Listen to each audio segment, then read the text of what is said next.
great job during of the day. There you go, 4x8 case. 4x8 underway for the girls. NFA, Bacon Academy, Stonington. So lane 1, Woodstock Academy. Lane 2, Ledyard. Lane 3, East Lyme. Lane 4, Waterford. Lane 5, Stonington. Lane 6, Bacon Academy. And lane 7, Norwich Free Academy on this very long race. 4x8 is a long race. Yes, each athlete has 2 laps to commit, and each coach sends up the way they want their athletes. It could be the fastest athlete first or the slowest athlete, and that's how they practice how to build that team. The record for this girls 4x8 is held by Norwich Free Academy from 2010 with a 9:41.28. So it's going to be hard for them to chase that down unless we see some good, competition between the front line. Coming around the corner turn to the straightaway here. Leading way is Ledyard, followed by Woodstock Stonington.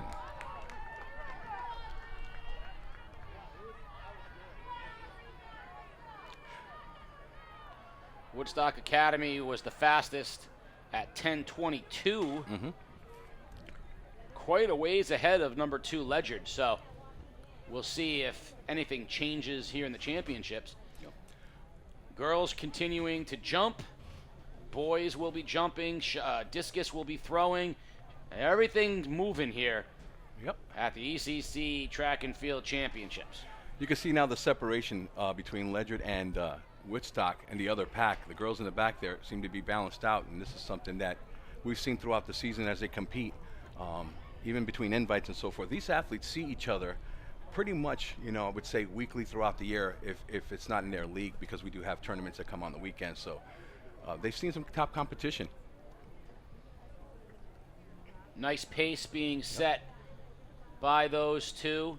Woodstock Academy maintaining that lead with Ledyard right there in second. And again, those two were ahead. East Lyme was close to Ledyard. Right. So we'll see if East Lyme's going to have closing speed. Yep. This is the first exchange, and as you can see, it's pretty smooth.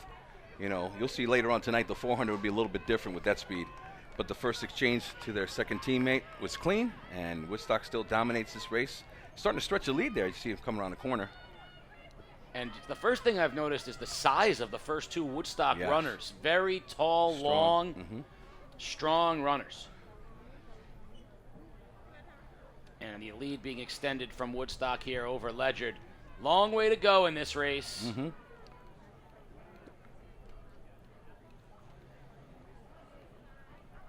Boys discus will be starting shortly as they're doing the last warm-ups.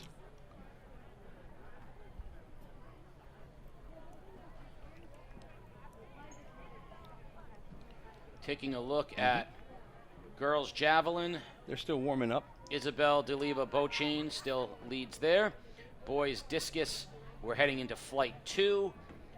Boys long jump, soon will be also heading right now. Raymond Joachim still leads at 19.9. Girls long jump, the leader is New London's own Darylise Arnold at 16.11. They're now in flight 2. And shot put, Sarah Davidson of Waterford at 35 leads the shot put. So as we head in... Well, we just got a quick update there, Casey, after you finished that. Kylie Elliott from Woodstock Academy just blasted a 32.2 and shot put, takes the lead right now for the Woodstock Academy. Right on cue. Littler, that time of Ledyard, one of the two Littlers that are runners. That's Maggie, the younger of the Littlers. And she has taken control, and I would say decisively, a good, 2-second lead here and extending. Well, Coach Tedlow has always, and I've learned a lot from him. He's been like the best mentor in track for me. Knows that our style, or Ledyard style, is to run your base runner till your best runner. And as it increases that technique, that bond that builds up, you see how these girls can actually run their pace and then cause a stretch right now. So you can see she is really driving her arms, trying to stay on top of that pace to help her teammate finish off strong. But Woodstock's still right there. You never know. Well, if they can get the baton to closer Katie Littler, they will be, and with a lead, they will be very difficult to beat. Really difficult, yep. So Woodstock trying to catch Ledyard. Ledyard will take lap 3, or take runner 3 with the lead. Woodstock had the lead for the first 3 laps before Littler seized some control, and now Ledyard with a healthy lead here. And Woodstock is going to have to make up some ground.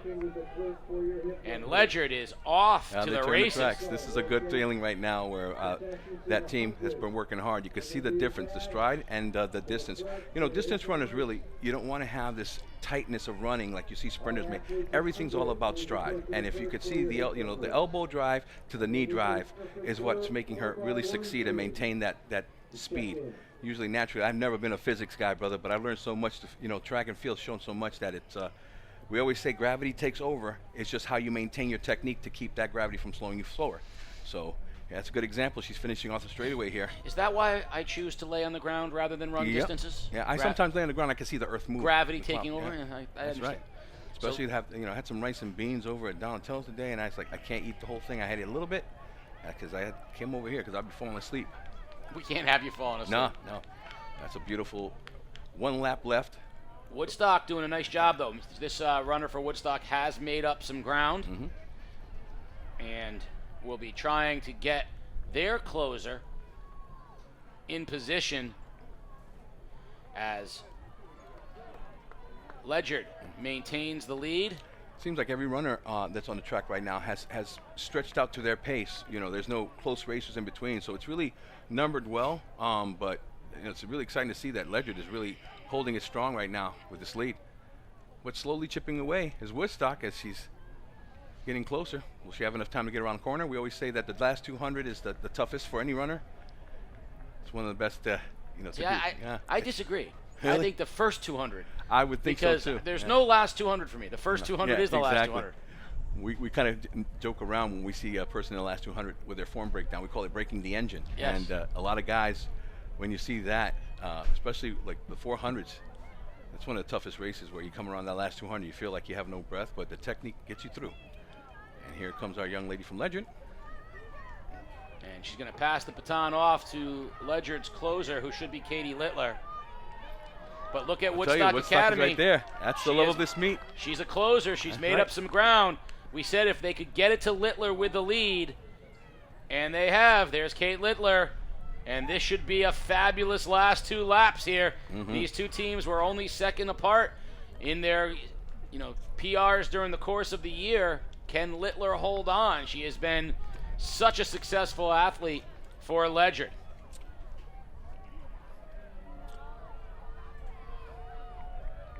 The athletes in all the throwing events continue to make their marks and throws. Nothing special at this time, but we still have some leaders that are leading right here in the boys' long jump. Raymond Jochum from Woodstock Academy with a 19'9" jump. Girls' long jump right now. Let's see here in girls' long jump.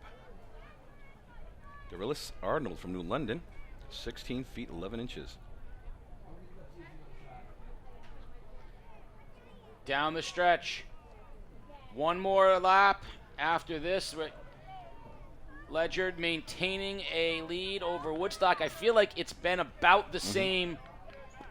Littler has held on to this lead, has not given any of it up, and we are officially in the final lap. That's right. Of the girls 4x800 relay. I got feedback here from the girls' shot put. There's a personal record for the young lady Marlena Childs from Waterford, who threw 35.4 before, now threw 36.3. Big jump. Big 2-foot lead right there.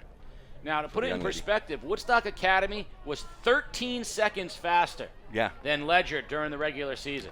This would be, I think, a big win for Ledyard over Woodstock because Ledyard and East Lyme were only a second apart, and Woodstock was 13 seconds ahead of anybody. Right. And Littler is not going to give up this lead. In fact, she is going to close this thing out in style. Yeah. Ledyard is going to go on to win the girls 4x8, and that has got to feel good for Ledyard because, again, coming in, while they might have thought they had this kind of performance in them, 13 seconds, That's a huge number to overcome. She's doing a great job because she's cruising it down. She knows she has some races going on, but she keeps a pace, which is beautiful. And like I said, some of these athletes are mixed around, so we don't know if Woodstock had their premier team to do it or they worked around to get points. But now we know that Ledyard has those big points for first place and puts them in a situation to be at least in the top for now.